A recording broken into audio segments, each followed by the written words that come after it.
అలా బుట్ట బొమ్మలా అచ్చంగా కంటి పాపలా వెన్నెల్లో ఆడపిల్లలా నిన్ను తలుచుకుంది ఈడే చెల్లియో చల్లకో ప్రేమనే అందుకో నూటికో కోటికో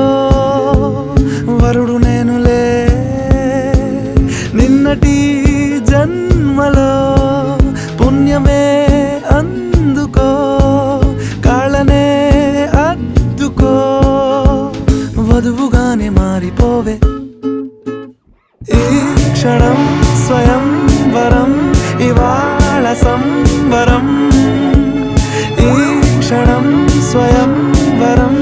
ఇవాళ సంవరం వీడుకోలు లేని తోడు అంది స్వాగతం